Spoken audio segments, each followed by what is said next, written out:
मैं हूं बीके चौधरी और आज हम क्लास 10 की जो साइंस है उस पर हम बात करेंगे। तो देखिए, हमने लास्ट वीडियो में जो हमने देखा था, हमने किया था refraction through a glass slab, और उससे आगे हम बढ़ते हैं। कुछ फेनोमेनन है रिफ्रैक्शन पर आधारित, तो आज हम उनको जानने का प्रयास करते हैं। तो देखिए, सबसे पहला अगर हम बात करें कि जो सन होता है और जब उदय होता है और अस्त होता है, तो हमें कुछ हमें ऐसी घटना देखने को मिलती है जिसमें हमें लगता है कि ये रिफ्रैक्शन के जो डेफिनेशन है उसको फॉलो कर रहा है। ठीक है। दूसरी बात, अगर हम देखें कि किसी बाल्टी के अंदर पानी को भर दिया जाए और उसके अंदर पेंसिल को डाल दिया जाए या उसके अंदर कॉइन को डाल दिया जाए, अगर कॉइन को डाला जाएगा तो कॉइन ऊपर उठा हुआ दिखाई देगा, और अगर किसी ग्लास के अंदर पानी भर के उसके अंदर पेंसिल को डाला जाएगा तो वो टूटी हुई दिखाई देगी। तो ये जितने भी आपके फेनोमेनन है वो रिफ्रैक्शन पर ही आधारित हैं। ठीक है। तो ऐसा क्यों होता है? तो मैंने आपको डेफिनेशन में बताया था कि रिफ्रैक्शन ऑफ लाइट होता क्या था कि रिफ्रैक्शन ऑफ लाइट में जब एक मीडियम से लाइट अगर दूसरे मीडियम में आउट ट्रेवल करती है, या तो वो नॉर्मल की ओर बेंट होती है या नॉर्मल से फार अवे होती है, दूर भागती है। ठीक है। तो ऐसा होने की वजह से हमको ये घटनाएं यहाँ से देखने को मिलती हैं। तो हम पहले बात करेंगे जो refraction effect of sunrise and sunset. Sunrise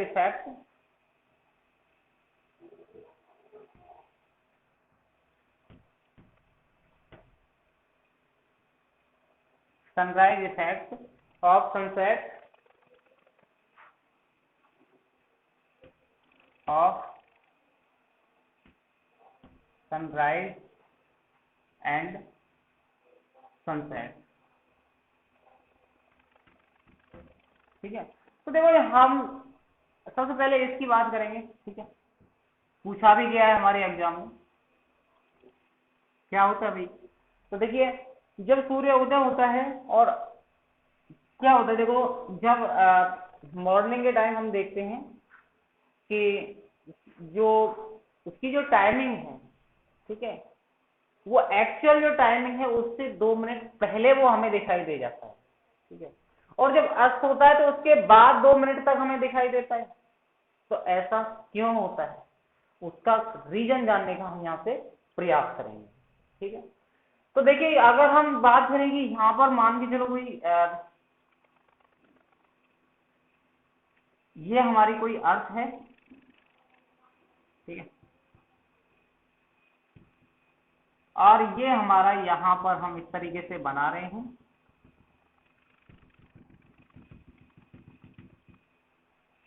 ये हमारा एटमॉस्फेयर है। एटमॉस्फेयर। ठीक है।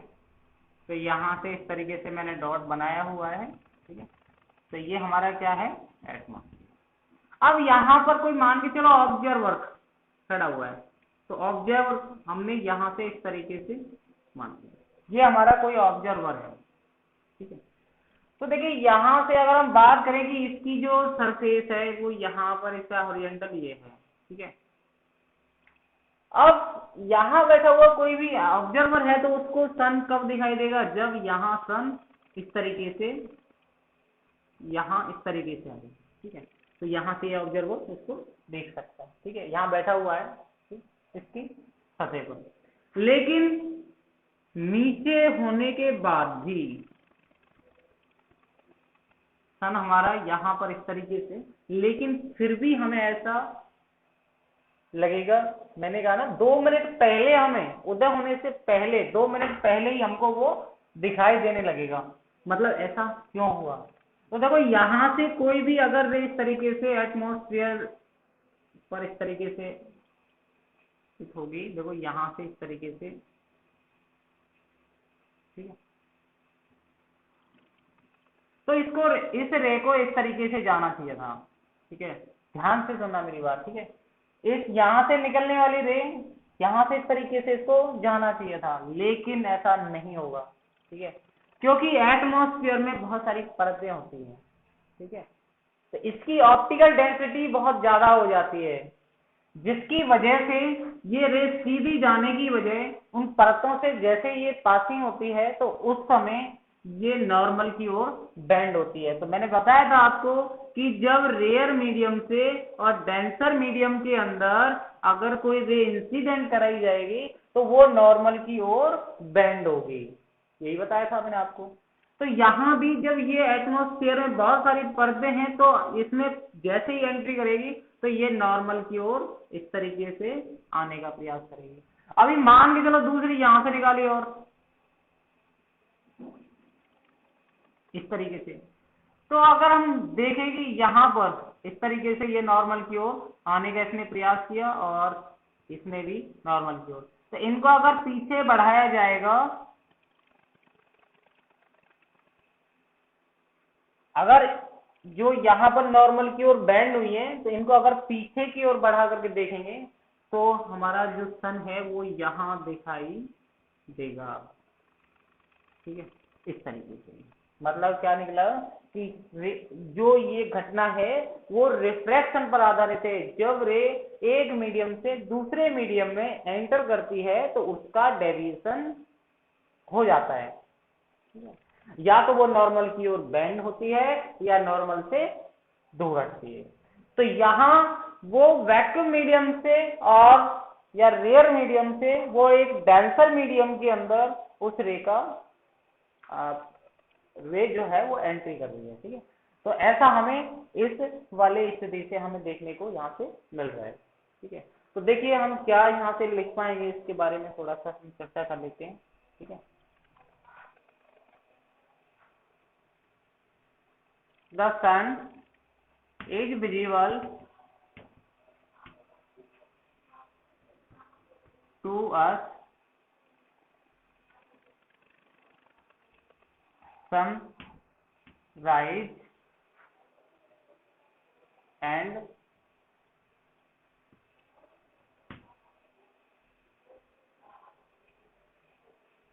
sunrise and after actual sunset. This is because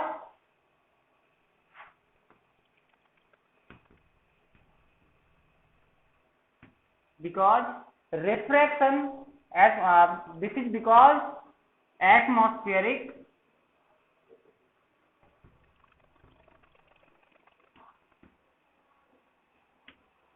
refraction of light,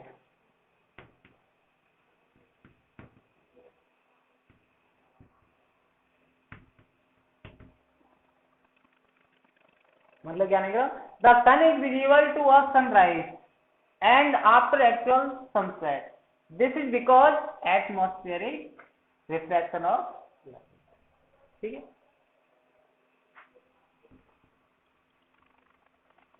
the light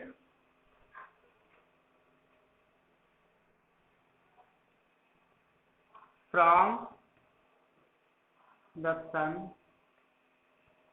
gets refracted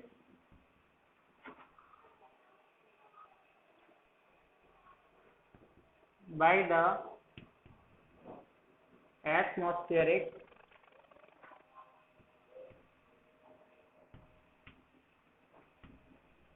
layer and reaches us. This makes things that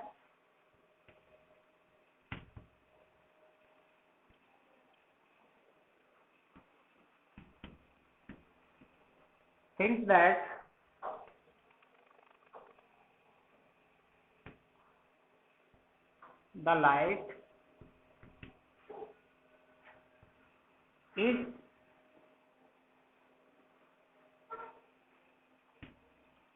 coming straight, the light is coming straight from the sun. That's complete. The sun is visible to us sunrise actual after actual sunset. ठीक है, तो तो हमें वास्तव में ऐसा लगता है, देखो यहाँ पर ये पोजीशन अगर देखेंगे तो ये हमारी अपैरेंट पोजीशन होगी, ठीक है।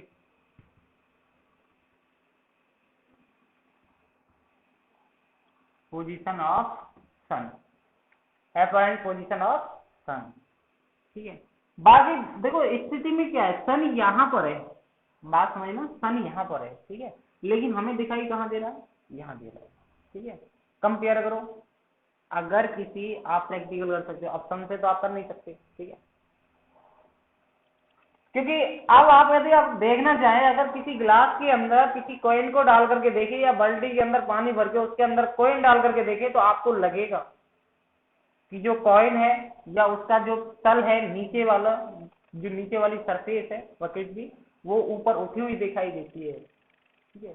तो वो कारण क्या होता है, कारण यही होता है, जब लाइट रेयर मीडियम से डेंसर मीडियम में जब ट्रेवल करती है तो रिफ्रैक्टेड रे नॉर्मल की ओर बेंड होती है, ठीक है।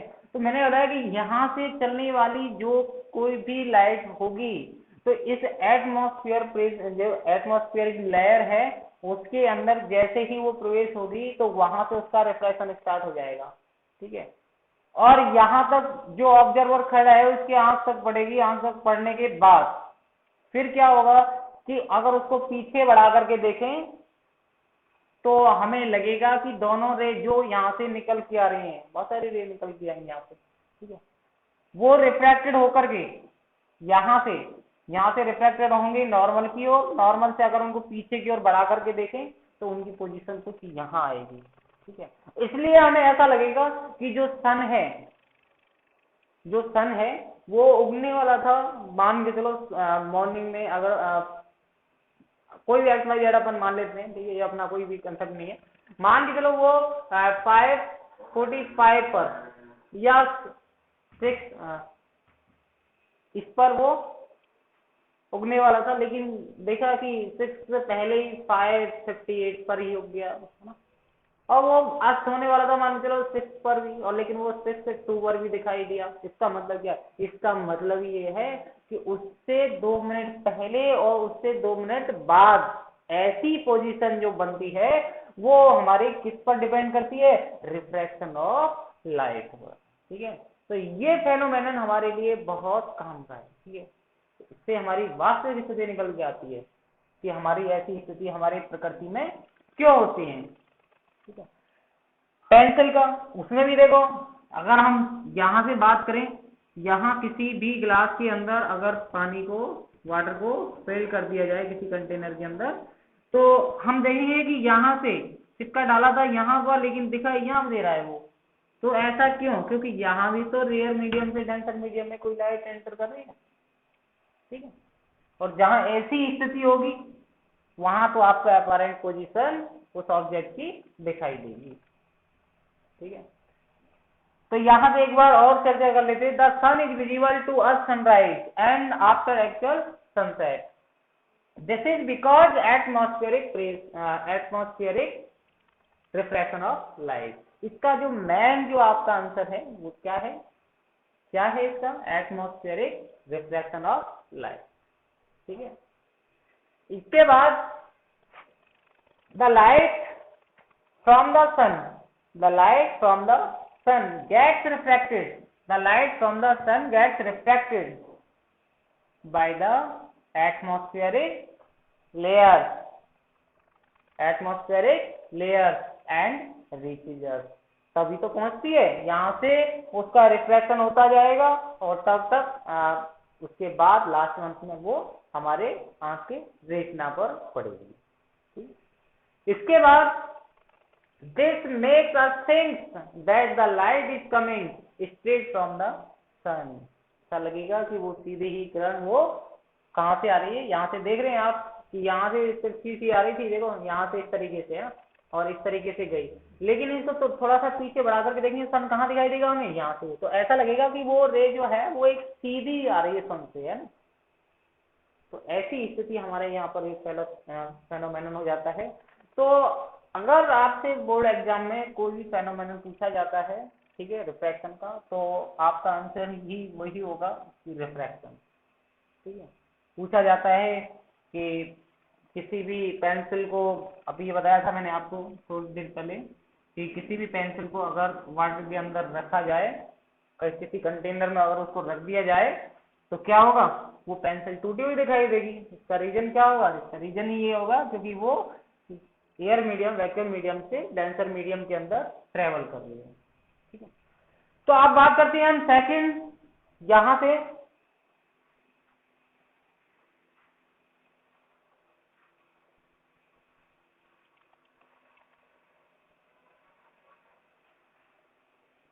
Total internal refraction. ठीक है, एग्जाम में भी पूछा गया है कि टोटल इंटरनल रिफ्रैक्शन होता क्या है। ठीक है, तो टोटल इंटरनल रिफ्रैक्शन की डेफिनेशन क्या होगी। ठीक है, अपन इसको शॉर्ट में बोलते हैं TIR। ठीक है, टोटल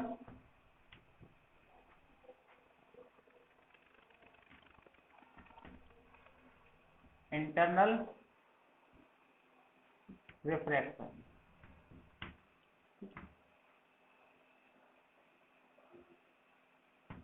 रिफ्लेक्शन, सॉरी, TIR। तो इससे पहले हमें टोटल इंटरनल रिफ्लेक्शन को पढ़ने से पहले हमें क्रिटिकल एंगल को जानना पड़ेगा। तो व्हाट इज क्रिटिकल एंगल, तो क्रिटिकल एंगल क्या होता है। तो देखो यहां से अगर क्रिटिकल एंगल को देखा जाए, जो क्रिटिकल एंगल होता है जिसे हम IC से रिप्रेजेंट कर देते हैं। ठीक है, IC, क्योंकि इंसिडेंस एंगल को आप आई से रिप्रेजेंट करते हैं तो सी से डिनोट कर दो, उसके नीचे लगा दो तो IC हो जाएगा। ठीक है, तो वो क्रिटिकल एंगल होगा।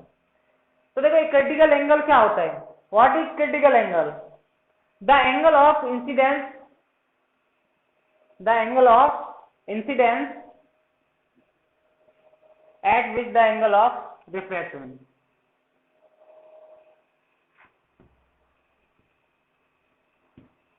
the angle of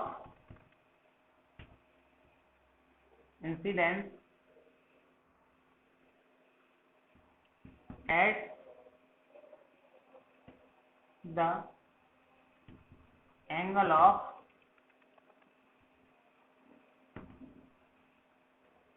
refraction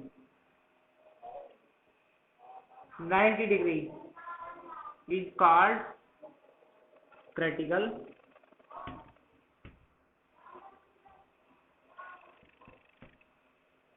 it is denoted by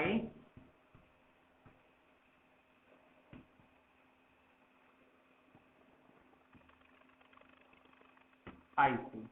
ठीक है, IC। तो क्या होगा, यहां पे देखिए the angle of incidence, angle of incidence at the angle of refraction, at the angle of refraction 90 degree is called critical angle। ठीक है, मतलब क्या होगा देखो,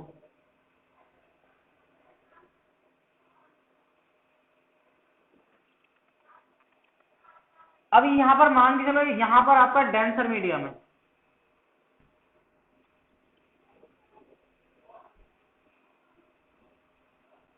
कौन सा मीडियम है, डेंसर मीडियम।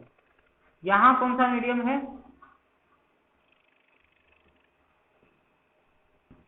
Red medium. ठीक है, या वैक्यूम मीडियम, निर्वात माध्यम।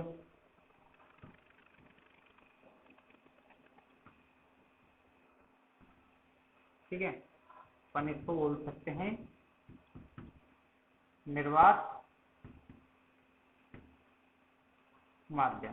ठीक है, डेंसर मीडियम को अपन क्या बोलते हैं, सघन माध्यम।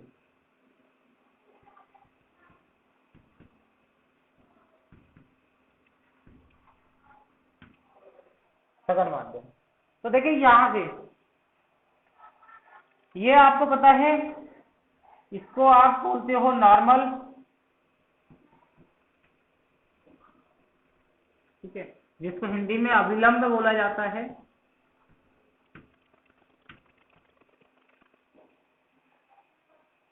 ये कोई ट्रांसपेरेंट एक सरफेस है,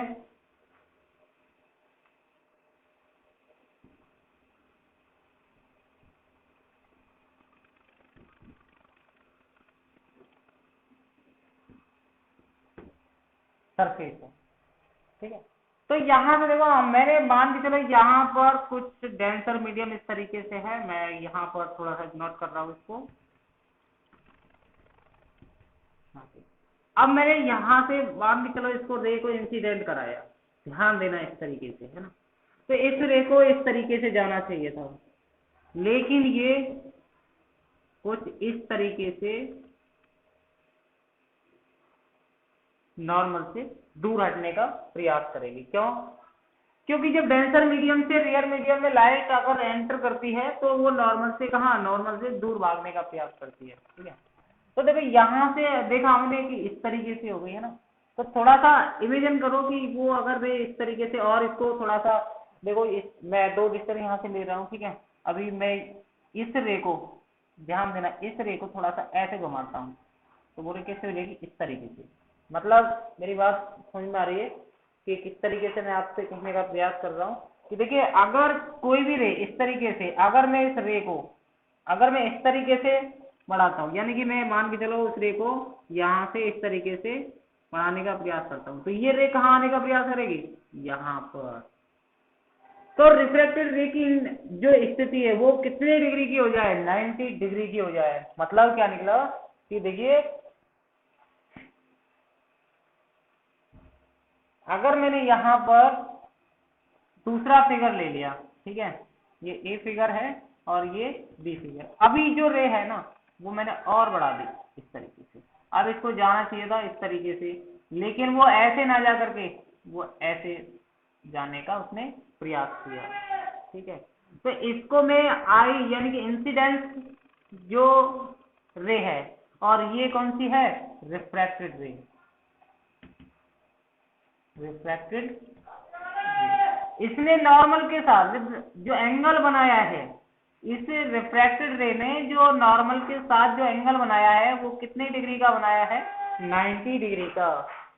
और 90 डिग्री का जब एंगल इसने बनाया है, इसका मतलब क्या निकला कि इसी को अपन क्या बोलेंगे, आई सी, क्रिटिकल एंगल, ठीक है। नहीं आया समझ में? देखो कि जैसे मैं मान के चलो डेंसर मीडियम से एयर मीडियम में लाइट को ट्रेवल करा रहा हूँ, तो ट्रेवल कराते समय मैंने इस रे को अगर थोड़ा सा इधर किया, ठीक है, अभी मैंने देखा कि यहाँ पर ये नॉर्मल से दूर भागी, फिर मैंने इसको थोड़ा सा पकड़ के और ऊपर की तरफ खींचा, तो ऊपर खींचने से ये रे जो है और नॉर्मल इधर की ओर, नीचे की ओर आती गई, तो एट लास्ट एक एंगल ऐसा आया जिस पर इसने नॉर्मल के साथ जो एंगल है वो 90 डिग्री का बना लिया।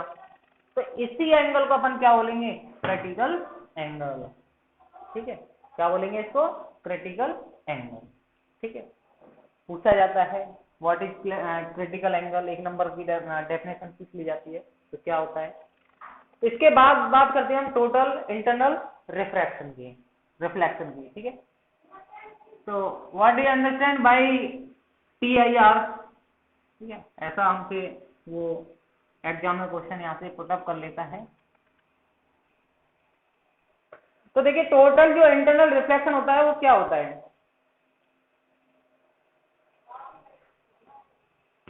TIR। इसकी जो फुल फॉर्म होती है अभी मैंने आपको बताया था, टोटल इंटरनल रिफ्लेक्शन, ठीक है। अगर मान के चलो द एंगल ऑफ, अगर हम बात करें टोटल इंटरनल रिफ्लेक्शन की, तो क्या होगा, the angle of incidence, the angle of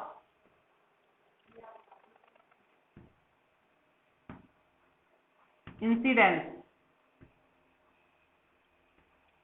is greater than, is greater the critical angle, the critical angle,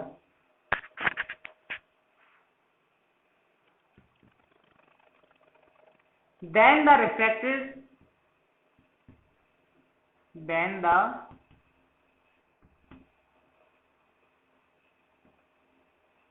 refracted ray comes back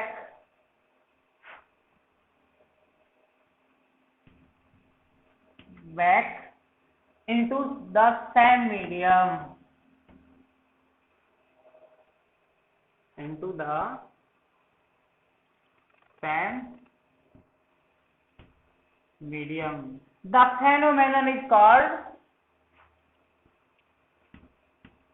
the phenomenon is called total internal reflection. मतलब क्या निकला भाई?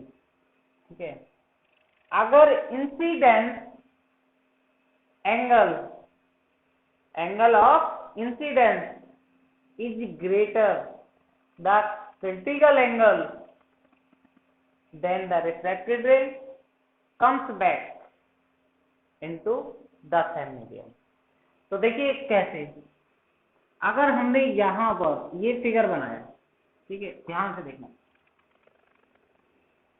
ये हमारा फिगर, ठीक है। अभी यहां कौन सा मीडियम है आपको पता है, यहां कौन सा मीडियम है, रेयर है या वैक्यूम है, ठीक है।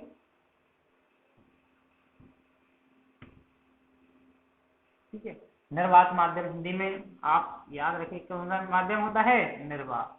कुछ नहीं होता जिसके अंदर, ठीक है, कुछ भी नहीं, खाली है वो निर्वात माध्यम। जिसमें कुछ भरा हुआ हो, कुछ ना कुछ तो भरा हुआ, ऑप्टिकल डेंसिटी तो होगी कुछ ना कुछ, तो वो डेंसर मीडियम, डेंसर मीडियम, ठीक है।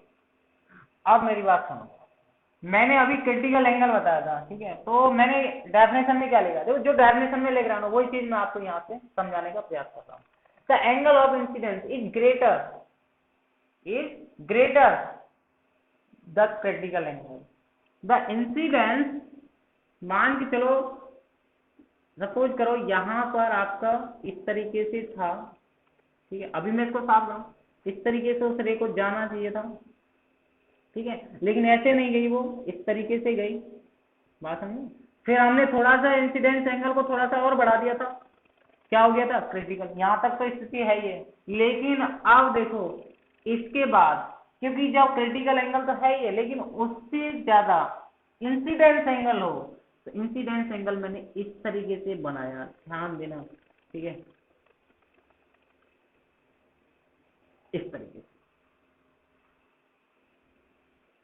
तो इंसिडेंस एंगल यहां मोर देन है किससे, क्रिटिकल एंगल से, तो इसका जो रिफ्लेक्शन होगा वो उस ही मीडियम में होगा, ठीक है। इसका जो रिफ्रैक्शन होगा, वो सॉरी रिफ्लेक्शन होगा, वो किस मीडियम में होगा, उस ही मीडियम में होगा। ऐसा क्यों, क्योंकि जैसे जैसे रे को हम इधर लेके जा रहे थे, तो हमने देखा एक पोजीशन ऐसी निकल के आई, और उस पोजीशन को अपन ने क्या बोला, क्रिटिकल एंगल। और फिर जैसे ही देखो जो इंसिडेंस एंगल है उसको क्रिटिकल एंगल से थोड़ा ज्यादा किया, तो हमने देखा कि जो रे है वो वापस उसी डेंसर मीडियम में उसने मूव करना स्टार्ट कर दिया, ठीक है। तो ये स्थिति आपकी क्या कहलाएगी, टोटल इंटरनल रिफ्लेक्शन, ठीक है। तो एक बार पुनः दोबारा से रिपीट कर देता हूं, तो हमने आज जो अपने इस जो टॉपिक में सबसे पहले जो फेनोमेनन है, किसके फेनोमेनन, रिफ्रैक्शन ऑफ लाइट के फेनोमेनन, ठीक है। बहुत सारे फेनोमेनन है, वो ये एग्जाम में हमें इस तरीके से पूछा जाता है क्वेश्चन कि बताइए कि ये किसका फेनोमेनन है, रिफ्लेक्शन का है या रिफ्रैक्शन का है। तो ऐसा कहीं आपको लगे कि ऐसी पोजीशन जो आपको पहले यहाँ शो की है मैंने, आपको लगे कि ये पोजीशन इस तरीके की है कि डेंसर से रियर मीडियम में वो लाइट ट्रेवल कर रही है, या रियर मीडियम से डेंसर मीडियम के अंदर कर रही है, तो कुछ ना कुछ वहां परिवर्तन जरूर होगा, और वो परिवर्तन कहाँ होगा, रिफ्रैक्शन में हो सकता है, ठीक है। फिर इसके बाद मैंने आपको बताया था क्रिटिकल एंगल। क्रिटिकल एंगल क्या होता था, क्रिटिकल एंगल को मैंने समझाया था आपको कि जब भी कोई रे अगर इस तरीके से डेंसर मीडियम में अगर हम डाल करके देखें, डेंसर मीडियम से रेयर मीडियम में, तो वो नॉर्मल से दूर हटने का प्रयास करती है। और एडमिन अगर एंगल को थोड़ा सा और इंक्रीमेंट इधर की ओर खींचते चले जाए तो रे इधर खींचती चले जाएगी और इंसिडेंस एंगल इधर की ओर बड़ा बनता चला जाएगा। ठीक है, एडमिन की एक पोजीशन ऐसी आएगी जहां आई सी जो इंसिडेंस एंगल होगा वो क्या होगा, इस वाले केस में इंसिडेंस एंगल जो होगा वो क्या हो जाएगा, क्रिटिकल वाले एंगल में कितने 90 डिग्री का बन रहा था। ठीक है, तो इससे थोड़ा और ज्यादा बन जाएगा। ठीक है, तो इसके बाद हम अगले जो नेक्स्ट वीडियो में बात करेंगे वो करेंगे आपकी डिस्पर्सन ऑफ लाइट। ठीक है, what is refraction of light, dispersion of light.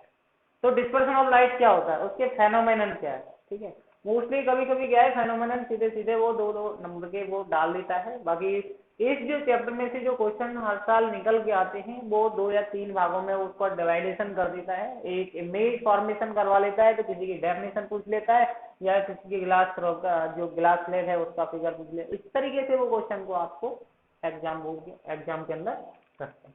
ठीक है, तो आपको बच्चों कोई दिक्कत नहीं है, मैं आपके साथ हूँ और आशा करता हूँ कि आप लोगों को मेरे यहाँ से जो वीडियो मेरे द्वारा जहाँ से अपलोड हो रही है हमारे चैनल के द्वारा, तो वो आपको यहाँ से पूरी ही आपकी वीडियो यहाँ से साइंस की मैं यहाँ से अपलोड करूँगा। ठीक है, लेकिन आप लोग भी, मैं आशा करूँगा कि आप लोग इसको साथ ही साथ इसका जो डाटा है उसको लर्न करते हुए जाएं, जिससे आपको कोई भी आगे फ्यूचर में कोई भी प्रॉब्लम नहीं आएगी। ठीक है, तो मिलते हैं नेक्स्ट वीडियो में, धन्यवाद।